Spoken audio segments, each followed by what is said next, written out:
when you have this idea of things going right, it really isn't about what I think is right or what someone else thinks is right. And then that second principle is that delivering recurring impact is what creates recurring revenue, or rather, recurring revenue is the product of delivering recurring impact. And so I have to be as invested in my clients' desired outcomes as I am my own goals. Welcome to Revenue Insights. Every week, we'll be joined by revenue leaders from some of the most successful and highest growing companies. Together, we explore how they built their revenue teams, the journeys that they've been on, and the lessons they have learned along the way. Revenue Insights is brought to you by Ebster. We're a revenue intelligence platform designed to help revenue teams to build more pipeline, close more deals, and retain more customers.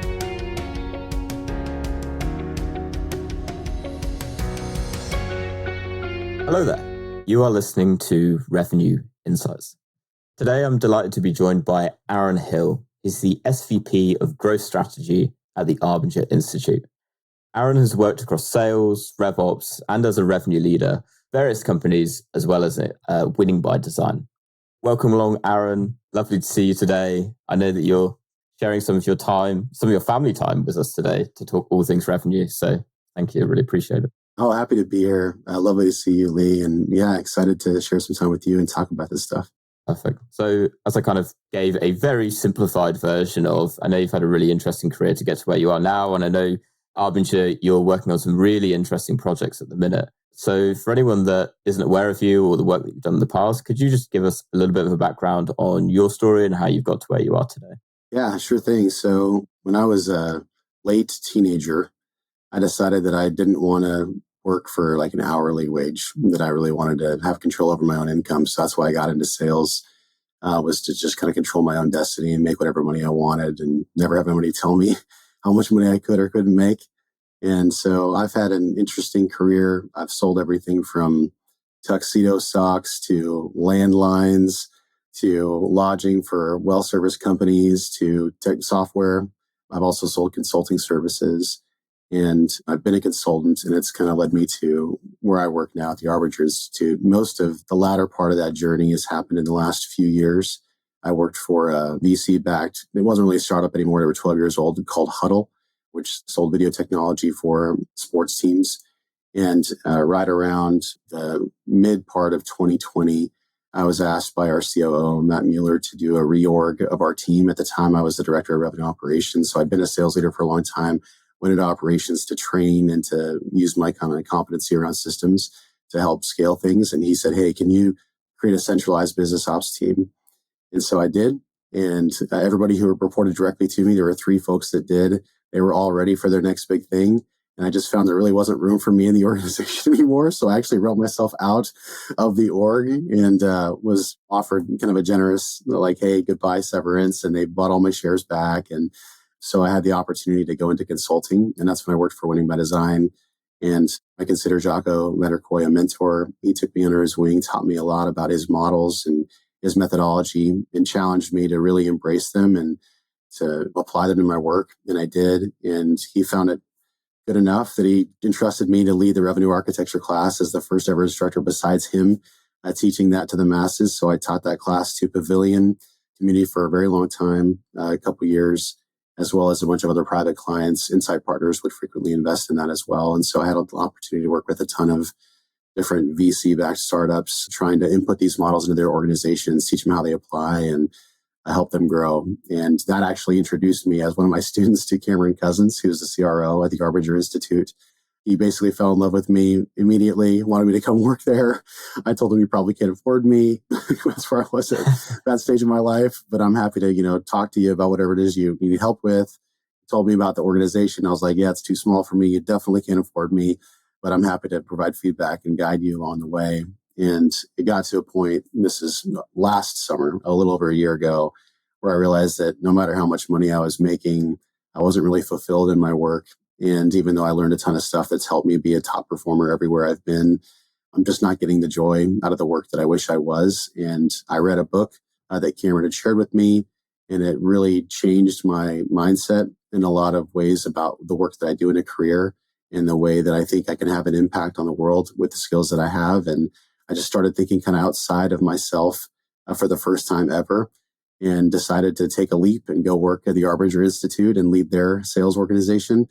And so we're taking everything that I've learned over the years and that I taught in the revenue architecture class and applying it to our model to really build a sustainable and scalable go-to-market engine at the Arbinger Institute. And so far, so good. They've been trying to get to 20 million for 8 years before I got there. Couldn't do it. Finally, when I got there, they did. We're on pace to grow a little over 50% this year from that mark too, and a large trajectory in the future as well. So it's working. Hopefully it continues to work. Nice. And well, before I start to dig into some of those numbers there, what was the book that you read that changed your perspective? Yeah, he shared with me a book that's actually written by the Arbinger Institute and some of the original founders of the Institute, called Leadership and Self-Deception. And it's a very different take on leadership than I've ever read. It's very self-reflective, very humbling, and it's written in narrative form versus it being like a business book. So it allows you to see yourself in the characters in a lot of different ways. Although the characters are all based on real people and real experiences that occurred, it is written in that way as a fictional narrative, and it's just very humbling. And so it causes you to think very differently about, man, the way that I work with people, the way that I think, it is not as good as it could be. And it challenges you in pretty profound ways to be a better person. Nice. We'll definitely put a link to that down in the show notes, and I'll check it out myself and let you know what I think. Yeah. So to get into it then, with the role that you've gone into, you kind of allude to it, you guys are a bit too small, you guys kind of love that. But obviously now you've gone into it, you're seeing, is it 50% kind of growth from where you were? Would love to understand, to begin with, one, just a bit of context around Arbinger and what it is that you do and who you serve, but also what the sales function looked like when you first joined.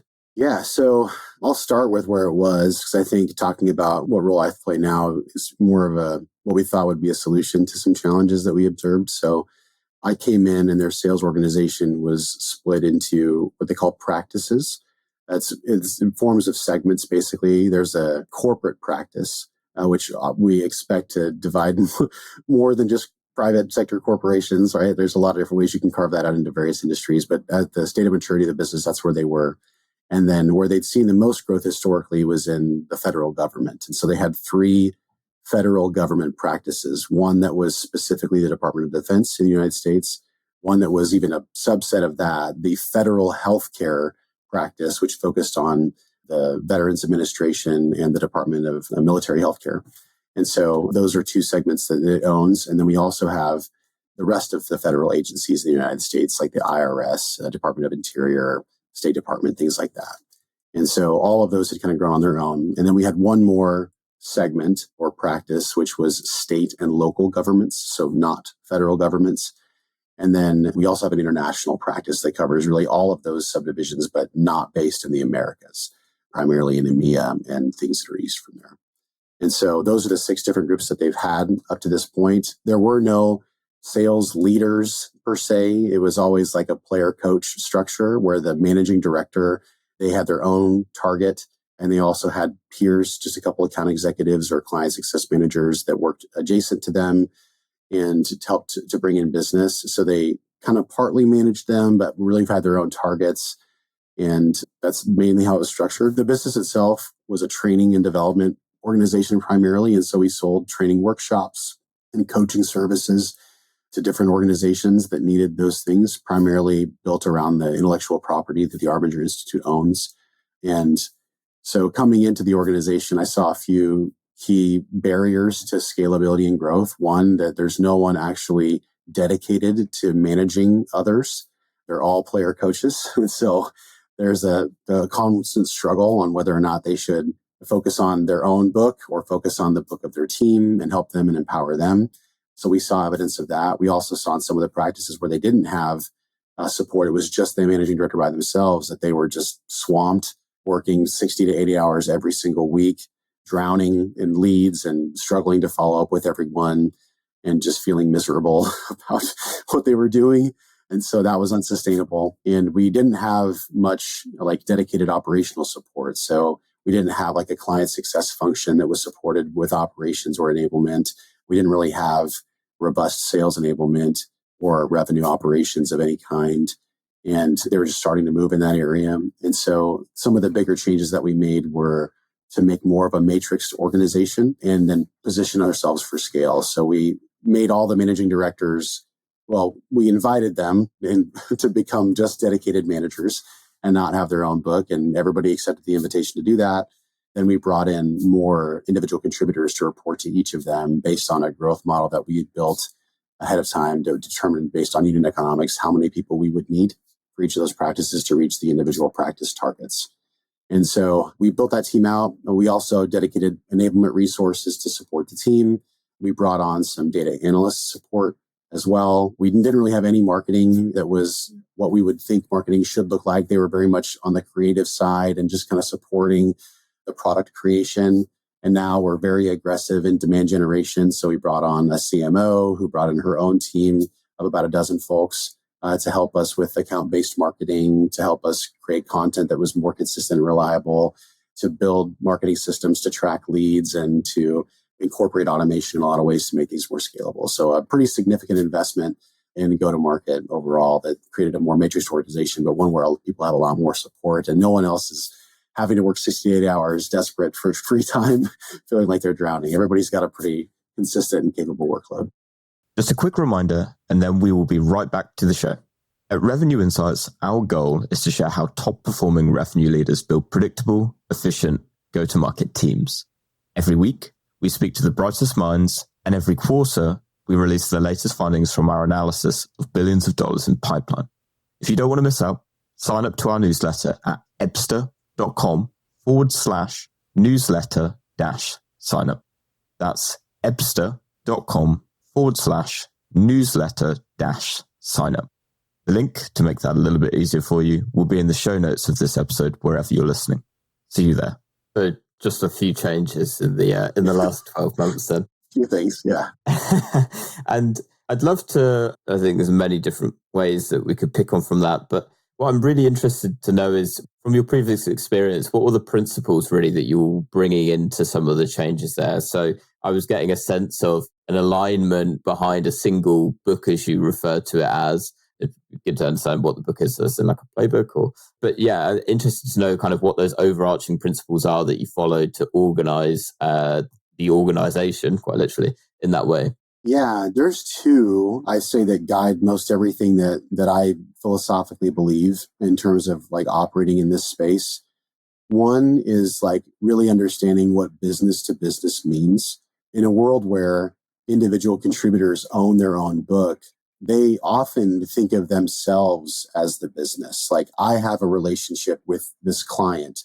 And they also often refer to the client as the person that they work with most frequently. And where I think that falls flat is, frankly, they aren't alone on this side of the transaction, nor is their client alone on their side of what they're doing. We have an entire team of support that's going to own this relationship and hopefully last longer than your individual relationship with this person, because it is business to business. It's the Arbinger Institute and whatever the client organization is that is actually the relationship that we're managing here.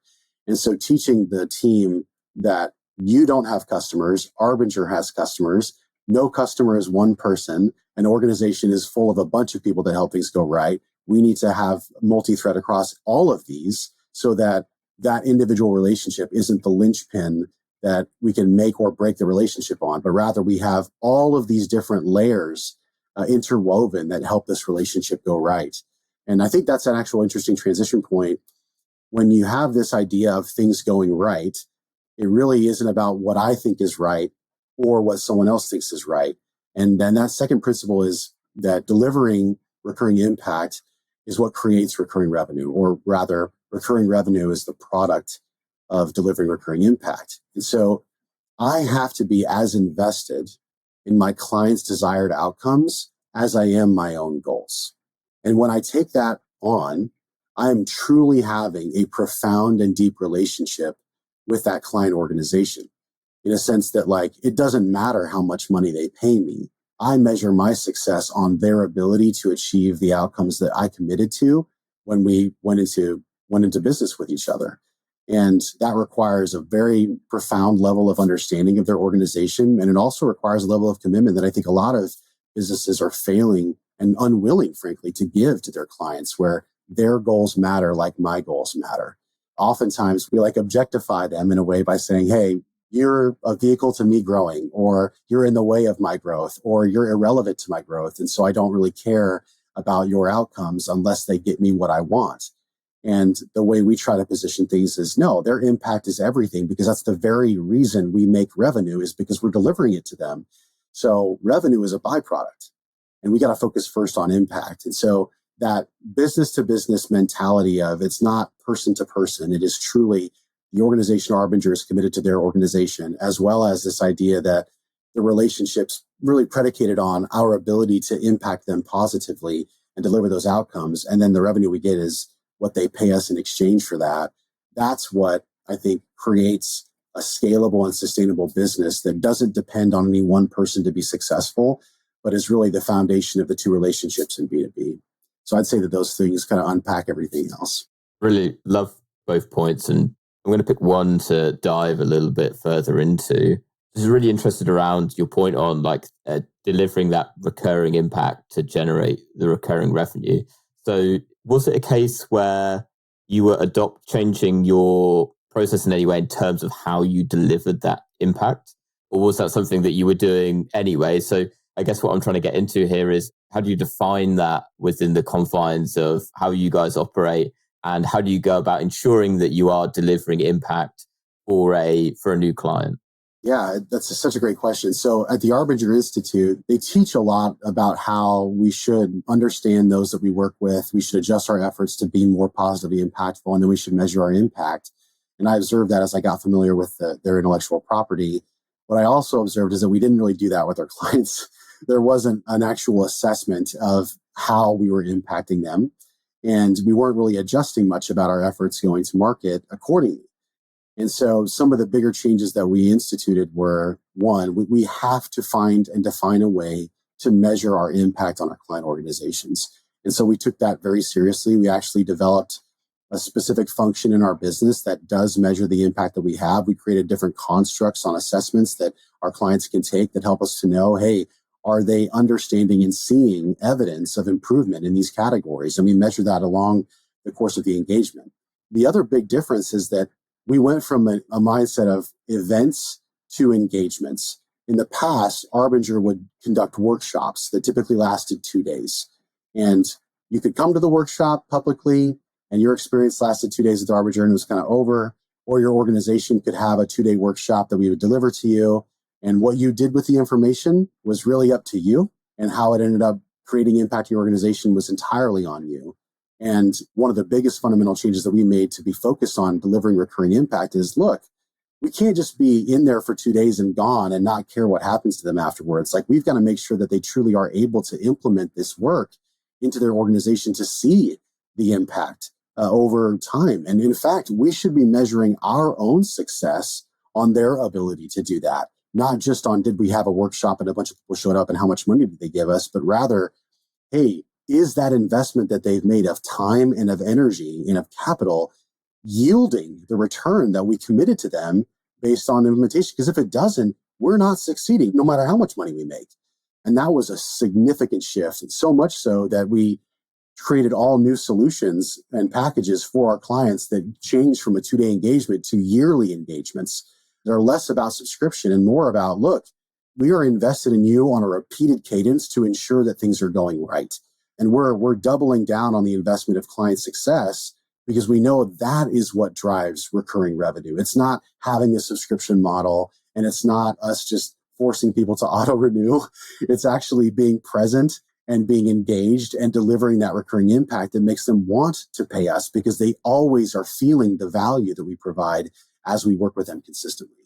And that was a big shift. Are you able to share, within that context of how you were able to do that? And what I mean is how you were able to capture the value that they take away from it? Because I know in a software world, we can measure things like adoption of certain features. How much are you using it, for example? But we'd love to understand how you guys measure it. Yeah, so we're fortunate at the Arbinger Institute that we do have a software portal that people can access. So even though currently those licenses are not on subscription, they're not perpetually, they're just kind of indefinite access licenses. We can monitor usage and engagement and things like that. And we've learned a lot as we've done that more intentionally. But there's also the matter that the access to the portal itself doesn't create outcomes. And I think this is something that a lot of SaaS companies forget. Like, just because someone's using your tool doesn't mean it actually works for what they're trying to do, or that it works as good as it could work for what we want them to achieve. And so we've got to measure not only how is engagement with our information on our digital portal enabling those outcomes, but more importantly, what are the outcomes we're trying to do anyway, and how do we measure against that? So we also create project trackers for the entire engagement inside of Asana, where we look at, hey, how are we engaging with them? How are they using things? What are all the tasks we need to complete to ensure this is done right? And then, we use those assessments to measure along the way. But we also, as part of kind of our discovery process before we engage with the client, we align around a metric that we're going to be leveraging. For example, Winning by Design, they have this SPICed framework, which is about the situation, pain, impact, critical events, and decision criteria that are involved in all that stuff. Impact's critical for us at the Arbinger Institute. So what we need to do is find out, hey, what are the challenges that you see, be it conflict, attrition, whatever, but what are the real qualitative and quantitative impacts that that's having on your organization? Why does attrition hurt you? To what degree does it hurt you? What does it cost your organization to go through this? We dive in, we capture all this information, and that is our metric that we use. In fact, we had a client recently report back to us that in the 2 years since they began their engagement, they were able to reduce first-year attrition by 40% by implementing some of the things that we've done. And this is in a hospital system. And that matters to us because it says, hey, yeah, if you're saving now $4 million a year on healthcare or staffing costs because of a lack of first-year attrition you've experienced, they didn't pay us $4 million for what it's worth. They got a significant ROI on that investment. And so that excites us because there's real impact, but it also proves the value of the work that we do to them in real dollars. So we try to assess those things as early as possible, and we hold ourselves accountable to delivering the impact that was promised. Yeah, what I love is it completely makes sense. And as a marketer, that speaks to me because as soon as you talk about it, I'm like, oh my God, fantastic case study, right? Of what it is that we do and the value that we provide for our customers. Now, something that you were touching on earlier around relationships is such an interesting one to me because, and I'd love to get your perspective on it, like relationships from a sales perspective, it's a given. Everyone knows that quality relationship can be the thing that unlocks a deal or recurring revenue over time. They're so incredibly important, but they're also very hard to control, right? To your point that you made earlier, there's no way really of being able to understand that relationship or to make it predictable in any way. So I'm very curious to understand perhaps from your experience and certainly how you're working with your team now, how you go about ensuring that you are multi-threading deals and ultimately building better relationships with your client. Is that something that you're doing via training and really like foundational sales training? Or is it something that you can measure against and actually take more of a data-driven approach to? Yeah, it's definitely both. So we're intentionally starting with a multi-threaded approach. We're going account-based to the organizations that we want to have a relationship with. We never begin with a single touch point. There's always going to be multiple people that we're reaching out to that are all key stakeholders typically in a strategic engagement with the Arbinger Institute, whether it's learning and development professionals, strategic human resources leaders, talent management, whether that's in the HR form or individual managers of frontline people, even employee relations, public relations, legal teams. All of these folks are impacted by the kind of problems that we try to solve. And so we make it a point that our top of funnel, like our SDR team, is always finding multiple points of contact within the organization that they approach cohesively. And then as we kind of reach that critical mass of, yeah, there's some consensus around these problems that we want to solve that they've acknowledged, that's when we consider our opportunities really qualified. Without consensus, we don't think that they're qualified because one person wanting something isn't the same as an organization deciding that they need something and putting a lot of prioritization and momentum behind it. And so we begin with that. We do train a lot on this. And one of the things that we train is actually more of a homegrown model. One of the Arbinger Institute's kind of philosophies is called the influence pyramid. And we use it as kind of our structure for our sales process as well, which I really love. And we've embraced and brought a lot of our best practices and align with that. But it's this philosophy that if I want to influence someone, I have to be doing that first by seeing them fully as a person. So I can't just assume that I need an HR person to agree, otherwise the deal's not going to get done. So I got to talk to the HR person. That can't be on my approach. It's got to be, look, I know what this person's name is. This is Sam Johnson. They're the HR leader. This is what they think about every day. This is their team. This is what they're surrounded by. This is where they came from. I need to have that level of understanding so that I can see them and imagine what it's like to be them. Then if I want to engage this person, the next level up on the pyramid, and it's less time as I go up, but hopefully I'm doing it well. It's who are they influenced by, right? Like, where are they going for information? Who do they trust already? I got to connect to those people too, whereas in the organization or a community they're a part of. And I need to do that because if I want to have an influence over them, I got to go where influence already exists for them. And only then can I build a relationship. But I don't build a relationship through telling them things or correcting their mistakes or showing them where they're wrong, which is unfortunately, I think, where most of us spend time in relationships. I've got to build a relationship by listening and learning and experiencing what it's like to be them and seeing that. And then as I spend enough time building that trusted relationship by just hearing them, giving them the place to speak and for me to listen and actually caring enough about them that they're willing to share that, only then are they open to any kind of teaching or invitations that I would give. And so we try to teach our team that for every new thing they're asking someone to do or change, there's like 9 times that amount of effort or time allocated to just seeing and understanding that person as an individual person. So we spend a lot of time with our team teaching them how to be, first and foremost, considerate human beings, because people sense that. It's like, Lee, if I'm a person trying to get something from you, no matter what I say, that's where I'm at. You can see that and sense that. And people do. So if I'm coming to you trying to sell you something, no matter what I say or do, that's going to be observed. But if my intent really is, Lee, to help you as a person and to be a positive impact in your life, no matter what I say or do, they're also going to sense that as well. And they're going to be far more receptive to being influenced. And so we teach that and we help our team embrace that as part of our process. Do you think that's applicable to any sales team, no matter the industry or whoever they're selling to? Yeah, 100%. I mean, I think what I've observed, and I still consult, right? So there's still a lot of organizations outside the Arbinger Institute that I'm advising and helping along the way. And what I've observed is salespeople, like me when I started, care most about their own wallet. They want to get wealthy. They want a path. They have this scarcity bias and mindset of like, I need money, so how do I go get it? And everybody sees through it, right? So they feel that. They feel like they're being objectified. No matter what you sell, even if I go back to selling socks on tuxedos, one of the first jobs that I ever had in sales, I can do that in a way that says, hey, I'm going to make $5 commission on every pair of socks I sell.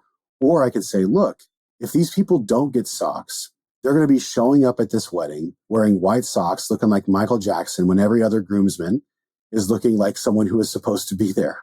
They're going to be embarrassed. They're going to feel awful. They're going to be the story that people talk about laughingly afterwards. That's going to be terrible. What is it like to be them? And how can I help them see that making this investment is something that's going to be a differentiator long into the future that they're probably not thinking about, but I think about every day because this is the world that I live in all the time. That is a fundamentally different way of approaching sales that I think everyone should lean into, because when you help someone in that way, it feels good versus just feeling like I'm getting paid. Yeah, it feels great to win deals and get paid, but that's not permanent. You're going to spend that money and then you're going to forget about it. But helping someone lasts forever. And I know it sounds very altruistic and friendly, and it's not. Like, I'm still going to get paid and it's going to feel really good, but I'm doing it in a way that's truly helpful. And I think any organization can do this if they're really focused on delivering value.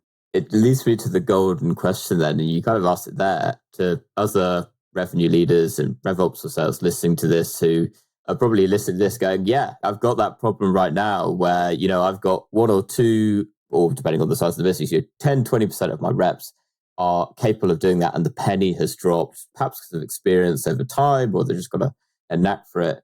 And I've got another 80% of my reps that just don't get it. They do just want a flashy car and a flashy watch and whatnot. Overgeneralizing, I appreciate.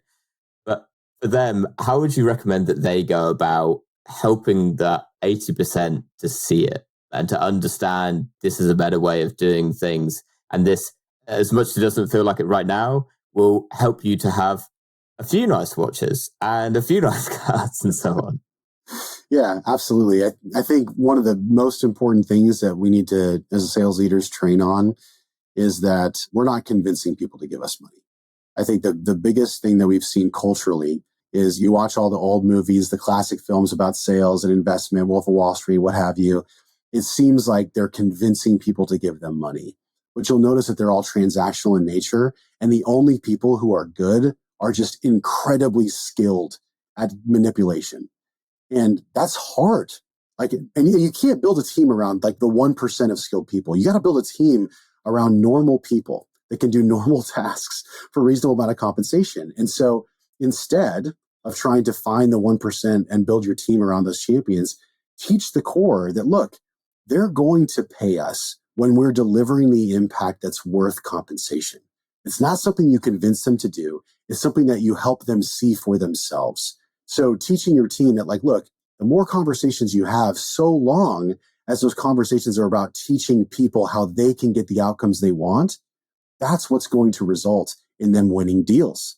If they're doing that in a way that's like, hey, my goal is to help you get where you want to go, and I'm just a medium to help you get there, but my time is valuable, so I got to spread it out across, that's okay.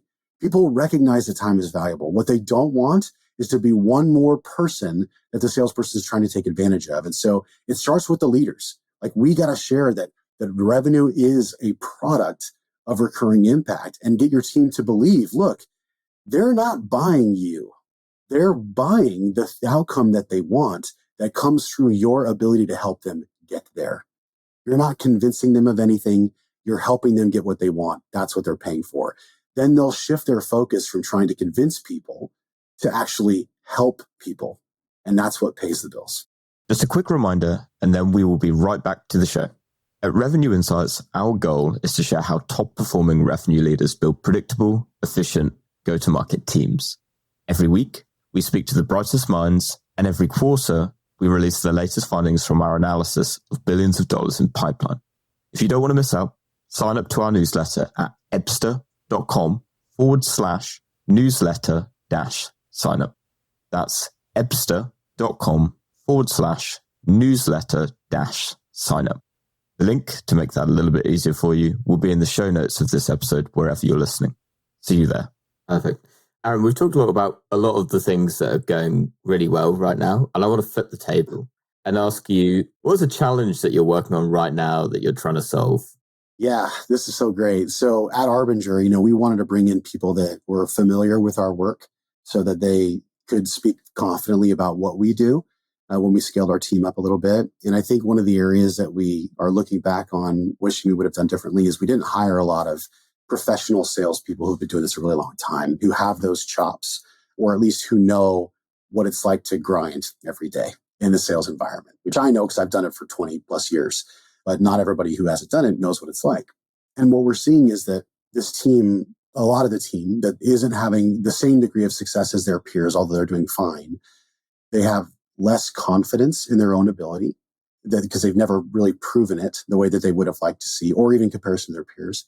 They also they're too focused on the company kind of providing them a path to be successful. And I think companies do have a responsibility in enabling their teams, like, make no mistake, but it is a two-way street. At the end of the day, the street can be paved, but you got to drive it if you're a salesperson. And so there is something about teaching people what it's like to work, but work in a good way, that we're having to work through right now, helping the team see, look, if you want to work 8 hours a day, that means you got to get 8 hours of work done in 8 hours. And that's a lot. Like, there's a certain amount of things that you got to do. You got to research for a certain amount of time. You got to prospect for a certain amount of time. You're going to have some internal meetings you got to account for. There's a certain amount of calls, emails you got to make. Like, you got to do this work so that you can get to the outcome that you ultimately want, no matter how kind or outward, as we say, you are. That only is going to take you so far as the volume of activities that you actually are doing. And so I think we're having a unique challenge in the sense that, like, unlike most sales teams who do hire grinders who know how to work but don't know how to work in the most effective way, we've got a team of people who know the right way to work, but they just don't know how to do it to the extent that they probably could to achieve the kind of results that we all want them to have. And so I'm having to train them how to sell and how to work in a sales job, which is unique. And I think it's an area, as we continue to scale in future years, that we'll probably pivot our hiring profile a little bit, just to take more into account, hey, do we want to lower that or shrink that learning curve so that we bring in people who, like me, know how to sell, but maybe are huge jerks and are super self-focused, that we can help them see, hey, here's a better way to do this. Here's what you can do instead, and have the same kind of experience that I've had of going about things a different way. Yeah. What are some of the ways in which you're approaching doing that? Are you kind of going back to like the foundations of selling, or are you taking some of your learnings working at places like Winning by Design before into terms of how you're doing the training? Yeah, we've taught a lot of, for example, Winning by Design's material. Like, everybody's been trained on it in our company. I'm a big believer in what they teach and train on. So we took them all through that. I've also got a lot of my own stuff that I've taught the team to help them be more effective. Effort is really where we've seen struggle across some of our team, is that they just don't know how much effort they should be exerting or how much volume of things they should be doing. And we're trying to set better expectations there for them to do that. It's also, if you've never done like an SDR's job, or you've never knocked doors before, you don't know how awful it can be to be rejected 99% of your day. And it can be demoralizing, and it can break your confidence. So if you're not prepared for no on every touch point, you don't really enjoy the yeses as much, and you often never even get to them. And so teaching our team now how to have those conversations, not take them personally, but just keep moving forward, because eventually it's going to resonate, is where we're spending a lot of time. And that requires not just role play, but really just shadowing, like being with them on the calls, making the calls with them, showing them what we're willing to do, that we're willing to get on the phones too. So it's not like do as I say, not as I do, but we'll actually show what it's like. And so I think it is important for sales leaders to demonstrate that they understand and have lived that life. And if they haven't, get your hands dirty. Go do that life. See what it's like to be a salesperson and be rejected 99% of your day, and see if you still got the smile on your face. Because if you do, that's great. Then it's a model for others. But if you don't, you'll have a little bit more compassion on what it's like to be them. And maybe we can think differently about how we can do it in a better way. Yeah, I like that. I have seen it suggested of particularly in regards to the SDR role, just go and do it for a day, see what it feels like. And, even from a marketing perspective, obviously, assuming that the SDRs aren't reporting into you, I've kind of looked at it and it was like, I get it, right? Because you're actually talking to people and actually you can get some incredible qualitative feedback back from them. Absolutely. Yeah, it's a fantastic job to see where the market is in the moment, but it is hard. And there's no question it's tough to be rejected constantly. Absolutely. Well, here's a slightly easier one. And final question for you, Aaron. Sure. What is one book that you'd recommend to other revenue leaders and the folks listen to the podcast? Yeah, we talked a little bit about leadership and self-deception before. I'd certainly recommend that book for anyone. It is written by the Arbinger Institute, so unfortunately this sounds like a plug, and I'm happy to give a different book if that's helpful. Go on. I'd say the other book I'll recommend, if it's okay to give two. For sure. I'm still a huge believer in like the Challenger sale, but there's a book that followed that about the client experience. And I am a huge believer that focusing on the client experience is focusing on sales. And so Matt Dixon, he's written some tremendous books. There's the Challenger sale, there's the Challenger customer. But the Effortless Experience by him is the book that I would recommend for anybody, whether you're a salesperson or in client success or client support or even in marketing. It just helps you get a lens of how to actually help people get the outcomes they want as fast as possible. And it's data backed. So it's a tremendous book I'd recommend for anybody. Amazing. Aaron, that's a great way to really finish off the circle from where we first started talking about the impact that you're delivering. Really love the recommendation. And Aaron, thank you so much for your time. For anyone that's been listening and wants to reach out, maybe they've got any questions, where can they find you? Yeah, you can find me on LinkedIn pretty easily. Aaron Hill, I post quite a bit just about what I'm going through, what I'm seeing. You can also go to the Arbinger website, which is just arbinger.com, learn a lot about what we do. We talked a lot about Winning by Design. Don't work there anymore, but always happy to plug them. winningbydesign.com is a great place too. And you can always find me connected to revenue architecture as well. But any one of those ways is great. Beautiful. I'll make sure that we include links down to all of those, and your 2 book recommendations I'll allow on this occasion. All right. Thank you. Aaron, thank you so much again. Thank you so much for your time. And to everyone that's listened this week, catch you next week. Thank you, Lee. Take care. Thanks for listening to Revenue Insights. If you want to learn more, subscribe to our newsletter and we'll deliver every episode straight to your inbox. If you have any questions, feel free to connect with us on LinkedIn. Our links will be in the episode notes. See you next week.